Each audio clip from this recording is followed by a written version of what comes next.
Gas welcome back to my to videos. तो इस video में दोस्तों डिस्कस करने वाले हैं यहाँ पर कुछ इंपॉर्टेंट कंपनीज को और उनसे रिलेटेड कुछ इंपॉर्टेंट अपडेट्स हैं जिसकी बात करेंगे इस वीडियो में। तो चलिए दोस्तों वीडियो की शुरुआत करते हैं। सबसे पहली कंपनी को डिस्कस करते हैं। पहली कंपनी का नाम है जियो फाइनेंशियल सर्विसेज लिमिटेड। बट इसको डिस्कस करने से पहले दोस्तों अगर आपने अभी तक चैनल को सब्सक्राइब नहीं किया है तो चैनल को सब्सक्राइब करके बेल आइकन को प्रेस कर लो और टेलीग्राम चैनल को भी ज्वाइन कर लो जिसका लिंक आपको डिस्क्रिप्शन में देखने को मिल जाएगा। और दोस्तों एक डिस्क्लेमर भी देना चाहूँगा, जितने भी कंपनी से रिलेटेड न्यूज़ एंड अपडेट्स हम लोग कवर करेंगे वो सारी न्यूज़ एंड अपडेट्स सिर्फ और सिर्फ एजुकेशन पर्पज़ के लिए, सीखने के लिए। तो उसको किसी भी तरह का इन्वेस्टमेंट एडवाइस मत समझना, आप खुद से रिसर्च और एनालिसिस भी कर सकते हैं। तो चलिए अब वीडियो की शुरुआत करते हैं। सबसे पहले बात करते हैं जियो फाइनेंशियल सर्विसेज से रिलेटेड कुछ इंपॉर्टेंट न्यूज़ एंड अपडेट्स के बारे में। सो दोस्तों अगर आज के दिन की बात करें तो जियो फाइनेंशियल सर्विसेज आपको फोकस में देखने को मिल रही थी। अब इसके पीछे का सबसे बड़ा रीज़न क्या है? कंपनी से रिलेटेड एक न्यूज़ हमें सुनने को मिल रही है। और न्यूज़ दोस्तों छोटा मोटा नहीं बोल सकते हैं, एक ब्रेकिंग न्यूज़ टाइप हम इसको बोल सकते हैं, यानी कि काफ़ी बड़ा न्यूज़ आप बोल सकते हो। अब देखो जियो फाइनेंशियल सर्विसेज से रिलेटेड जो ब्रेकिंग न्यूज़ हमें सुनने को मिल रही है वो ये है कि जियो फाइनेंशियल सर्विसेज ने कल के दिन एक बोर्ड मीटिंग कंडक्ट किया था, यानी कि 30 जुलाई को।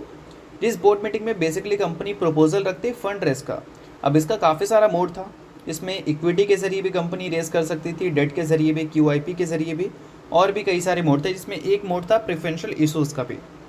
तो फिलहाल इस कंपनी ने जो फंड रेस का प्रपोजल रखा था वो प्रपोजल बोर्ड ने अप्रूव कर दिया है और 15,885 करोड़ रुपए कंपनी रेस करने वाली है प्रेफरेंशियल इशूज़ के ज़रिए। अब इसका मतलब क्या होता है वो भी समझ लो। देखो अगर हम बात करें रिटेल इन्वेस्टर्स के बारे में तो उनको किसी भी कंपनी का शेयर्स कैसे मिलता है? जब वो कंपनी का IPO मार्केट में आता है, राइट। मतलब पब्लिक इशूज़ जब कंपनी करती है तब हम बोल सकते हैं कि वो कंपनी में हम इन्वेस्ट कर सकते हैं, उन कंपनी का शेयर्स हमें मिल सकता है। बट कोई कंपनी जब पब्लिक इशूज़ ना कर किसी इन्वेस्टर्स को अपने शेयर्स देकर वहाँ से पैसा अगर उठाती है तो उसको बेसिकली हम बोलते हैं प्रेफरेंशियल इशूज़। और यहाँ पर काफ़ी सारे राइट्स एक्स्ट्रा मिलते हैं अगर हम बाकी इन्वेस्टर्स के कंपैरिजन में देखें तो, लाइक वोटिंग राइट्स की बात करें, उसके अलावा और भी काफ़ी सारी चीज़ें। तो फिलहाल यहाँ पर यही न्यूज़ आ रही है कि 15,825 करोड़ रुपये कंपनी ने रेज़ किया है प्रेफरेंशियल इशूज़ के ज़रिए। अब इस चीज़ को और भी थोड़ा आप डिटेल में समझ सकते हैं तो देखो यहाँ पर मेंशन दिख जाएगा आपको।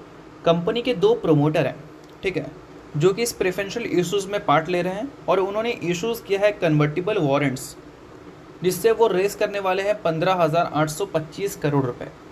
अब देखो दोस्तों काफ़ी अच्छा खासा बड़ा अमाउंट आप इसको बोल सकते हो, बट इंपॉर्टेंट चीज़ ये है कि ये जो 15,825 करोड़ का जो नंबर है उसको कंपनी यूज़ कहाँ करने वाली है। तो चलिए दोस्तों वीडियो में आगे बढ़ने से पहले बात कर लेते हैं एक सेबी रजिस्टर्ड टेलीग्राम चैनल के बारे में जिसका नाम है दोस्तों ट्रेडर पाजी।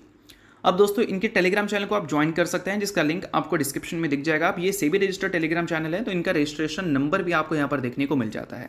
8 साल से भी ज़्यादा का एक्सपीरियंस इनको ऑप्शन एंड स्विंग ट्रेडिंग में है। 3,000 से भी ज़्यादा ट्रेडर्स को ये सिखा चुके हैं।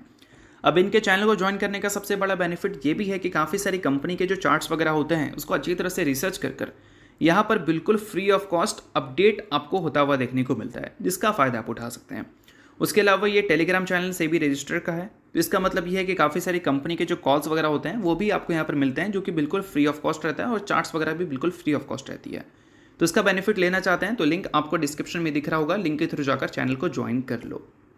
सो देखो दोस्तों हाल ही में जियो फाइनेंशियल सर्विसेज को हमने डिस्कस किया था और ये जानने की कोशिश की थी कि ये कंपनी जो फंड रेस कर रही है इस फंड रेस को कंपनी यूज़ कहाँ कर सकती है। तो देखो कंपनी का 3 बिजनेस मैंने आपको दिखाया था, जिसमें एक बिजनेस था ब्रोकिंग का, दूसरा बिजनेस AMC आप बोल सकते हैं, और तीसरा और सबसे इंपॉर्टेंट कंपनी का इंश्योरेंस बिजनेस, जिसके लिए जियो फाइनेंशियल सर्विसेज ने अलायंस ग्रुप के साथ बोल सकते हैं पार्टनरशिप की थी और एक जॉइंट वेंचर का फॉर्मेशन हुआ था जो कि 50-50% इन दोनों कंपनी के पास था।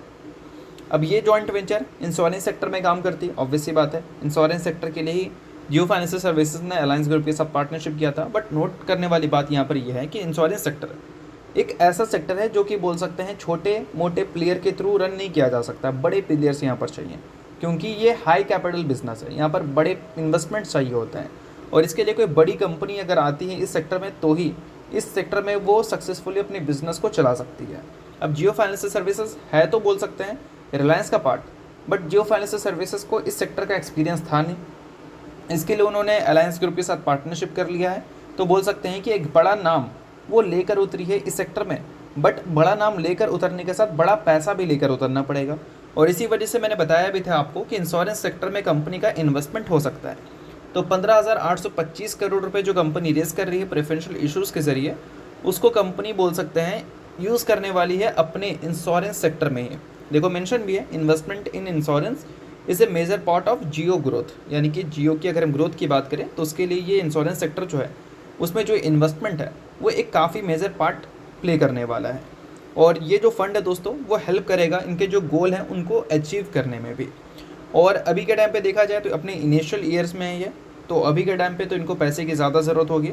और ऑब्वियस सी बात है कि कंपनी ने अगर फंड रेज़ किया है तो कंपनी अपने इंपॉर्टेंट सेक्टर्स में ही ध्यान देगी, और इंश्योरेंस सेक्टर में ही फिलहाल कंपनी का मेन फोकस है। ये कंपनी के मैनेजमेंट की तरफ से भी हमें सुनने को मिल रही है। तो अल्टीमेटली ये जो सारी चीज़ें हैं वो काफ़ी इंपॉर्टेंट है, ऐसा हम बोल सकते हैं अगर हम जियो फाइनेंशियल सर्विसेज के बिजनेस के हिसाब से बात करें। क्योंकि जब से कंपनी लिस्ट हुई है वैल्यूएशंस तो कंपनी का शुरू से हाई है, निफ्टी 50 का भी पार्ट कंपनी बन चुकी है। अब यहाँ से भी अगर कंपनी अपने बिजनेस से रिलेटेड कुछ चीज़ें हमें नहीं सुनाती तो कहीं ना कहीं काफ़ी ज़्यादा बैकलैश कंपनी को फेस करना पड़ता। बट अब कंपनी की बैक टू बैक 3 बिजनेस की न्यूज़ ऑलरेडी हमें सुना चुकी है। अब देखते हैं कि इस बिजनेस से कंपनी को कितना रेवेन्यू और कितना प्रॉफिट मिलता है। तो चलिए अब बात कर लेते हैं इस कंपनी के शेयर होल्डिंग पैटर्न के बारे में, जो कि अभी हाल ही में Q1 का अपडेट हुआ है। अब देखो दोस्तों, जब से कंपनी का लिस्टिंग हुआ है तब से लेकर अब तक देखोगे तो लगातार इस कंपनी के जो इन्वेस्टर हैं एफआईएस और डीआईएस वो अपने स्टेक्स को हर क्वार्टर में डिक्रीज़ कर रहे थे। बट पिछले 2 क्वार्टर में सिचुएशंस थोड़ी सी बदली हैं। एफआईएस पिछले क्वार्टर में अपनी स्टेक्स को काफ़ी हेवली डिक्रीज़ की थी इस कंपनी में, बट डीआईएस ने इंक्रीज़ किया था। बट इस क्वार्टर की बात करें Q1 की, तो एफआईएस ने भी इंक्रीज़ किया है और डीआईएस ने भी इंक्रीज़ किया है। मतलब बोल सकते हैं कि बड़े बड़े इंस्टीट्यूशंस और फंड हाउसेज जो हैं वो कहीं ना कहीं अब एज्यूम करके चल रहे हैं कि यहाँ से कंपनी के रेवेन्यू एंड प्रॉफिट ग्रोथ हमें विटनेस करने को मिलेगी। इस वजह से उनके जो इन्वेस्टमेंट्स हैं वो इस कंपनी में थोड़े इंक्रीज़ भी होते हुए नजर आ रहे हैं। तो इन सारी चीज़ों पे आप एक बार रिसर्च और एनालिसिस कर लेना। मैं आपको कोई रिकमेंडेशन नहीं दे रहा हूँ, सभी चीज़ें सिर्फ और सिर्फ डेटा के बेसिस पे मैंने आपको बताई है। अब इसके अलावा बात कर लेते हैं अगली कंपनी के बारे में, जिसका नाम है दोस्तों BEML। रिसेंटली दोस्तों कंपनी ने फर्स्ट एवर स्प्लिट की अनाउंसमेंट की थी, जिसमें कंपनी ने 1:2 के रेशियो में स्प्लिट अनाउंस किया था। इसका मतलब कंपनी ने एक शेयर के बदले अपने इन्वेस्टर्स को 2 इक्विटी शेयर देने का फैसला किया था। सो अगर आप इस कंपनी के शेयर होल्डर हैं तो बेशक ये न्यूज़ काफ़ी इंपॉर्टेंट है। शेयर होल्डर नहीं है इग्नोर कर सकते हैं, न्यूज़ थी इस वजह से मैंने बता दिया, बाकी कोई भी रिकमेंडेशन ये नहीं है। तो चलिए इसके अलावा बात करते हैं अगली कंपनी के बारे में। सो अगली कंपनी का नाम है इन्फोसिस लिमिटेड। अब दोस्तों इन्फोसिस की बात करें तो ये IT सेक्टर की कंपनी आप सभी को पता है। अब IT सेक्टर की सिर्फ इन्फोसिस ही पार्ट नहीं है, देखा जाए तो और भी काफ़ी सारी कंपनी पार्ट है। बट जितनी भी कंपनी से IT सेक्टर की सभी पिछले कुछ टाइम से एक न्यूज़ की वजह से प्रेशर में है, और वो न्यूज़ था TCS का ले ऑफ। यानी कि TCS ने अपने एम्प्लॉयज़ को निकाला है, और इस वजह से आपको इन्फोसिस, विप्रो, TCS, एस्सेल सभी में 3% तक का फॉल देखने को मिला था। क्यों निकाला था भाई? इसके पीछे का सबसे बड़ा रीज़न ये है कि बोल सकते हैं कि हमारी जो टेक कंपनी है उनके जो रेवेन्यू सोर्स हैं वो अमेरिका से ज़्यादा देखने को मिलता है। यानी कि अमेरिका पे कंपनी रेवेन्यू के लिए बहुत ज़्यादा डिपेंडेंट है, और अमेरिका से जो सिचुएशंस, जो न्यूज़ हमें सुनने को मिल रही है वो कहीं ना कहीं ऐसी हैं जो हमारी टेक कंपनीज़ को परेशान कर सकता है, टेक बिजनेस को डिस्टर्ब कर सकता है। अब देखो दोस्तों, एक न्यूज़ हमें सुनने को मिल रही है जो कि सिर्फ हमारी टेक कंपनी के लिए इंपॉर्टेंट नहीं है, पूरे इंडिया के लिए इंपॉर्टेंट है, और उन सारे सेक्टर के लिए भी इंपॉर्टेंट है जो मेजर रेवेन्यू अपने अमेरिका से जनरेट करती हैं। न्यूज़ क्या है भाई कि इंडिया और US के बीच का जो ट्रेड डील का वेट किया जा रहा था वो अब ऑफिशियल हो चुका है, जिसमें डोनाल्ड ट्रंप ने 25% की टैरिफ इंट्रोड्यूस की है, जो कि वो लगाने वाले हैं इंडिया के ऊपर। पहले 26% था, 1% से घटाकर 25% तक कर दिया गया है। उन्होंने पहले बोल दिया था कि 20 से 25% तक हम लगाने वाले हैं, 20 मिनिमम 25 मैक्सिमम, बट यहाँ पर 25% का टैरिफ उन्होंने लगाया है, जो कि मेरे हिसाब से काफ़ी ज़्यादा है डिस्टर्ब करने के लिए, अगर हम बात करें इंडिया की GDP ग्रोथ की।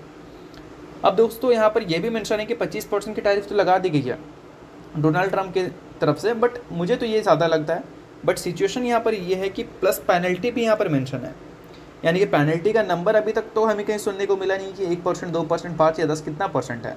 बट जो रशिया से हम एनर्जी खरीद रहे हैं, यानी कि क्रूड ऑयल हम बोल सकते हैं, और जो आर्म्स खरीदते हैं, यानी कि S-400 आपने सुना ही था अभी ऑपरेशन सिंदूर में, वो सारी चीज़ें जो हम रशिया से खरीदते हैं उसके लिए रशिया को हम फंड कर रहे हैं, मतलब पैसा दे रहे हैं। और रशिया के पास पैसा है, इसका मतलब रशिया बिजनेस कर रही है भाई, और बिजनेस कर रही है तो यूक्रेन से उनका वॉर कंटिन्यू रह रहा है, और ये वॉर को ख़त्म करने के लिए अमेरिका बहुत ज़्यादा जी तोड़ कोशिश कर रही है। और उन्हीं सारी चीज़ों की वजह से यहाँ पर पेनल्टी वर्ड भी मेंशन किया गया है। 25% का टैरिफ तो उन्होंने इंडिया के ऊपर गुस्सा में लगा दिया, ऐसा हम बोल सकते हैं, क्योंकि इंडिया बहुत ज़्यादा टैरिफ लगाती है US के सामान के ऊपर। अब US भी काफ़ी बड़ा टैरिफ इंट्रोड्यूस कर दी है इंडिया के सामान के ऊपर। अब देखो, जो भी चीज़ लाइक गुड्स की बात करें, सर्विसेज की बात करें, जो इंडिया से US में जाता है, गुड्स में आप क्या क्या ले सकते हैं, आप टेक्सटाइल ले सकते हैं ना, जो इंडिया से यूएस में जाता है, हम सरप्लस में है ना इंडिया और यूएस के बीच की अगर ट्रेड की बात करें तो। उसके अलावा जो कार्स इंडिया से जाती है वो सारी चीज़ें 25% महंगा होगी। और जो सर्विसेज की हम बात करते हैं जिसमें हमारी टेक कंपनी का सबसे बड़ा कंट्रीब्यूशन रहता है, तो हमारी टेक कंपनी जिसमें इन्फोसिस की बात करें तो 62% रेवेन्यू ये अमेरिका से जनरेट करती है।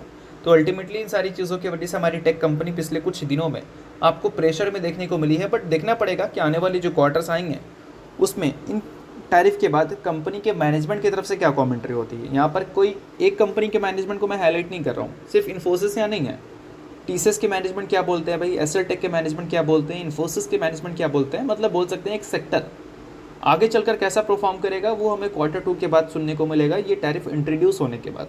तो अगर आप इन्फोसिस या किसी भी टेक कंपनी के शेयर होल्डर हैं तो Q2 में कंपनी के मैनेजमेंट की कमेंट्री पे ध्यान देना। तो चलिए दोस्तों, ये वीडियो यहाँ तक था। आप करता हूँ, वीडियो आपको अच्छा लगा वीडियो लाइक कीजिए, पहली बार सब्सक्राइब कीजिए। वीडियो देख लिया, बहुत बहुत शुक्रिया।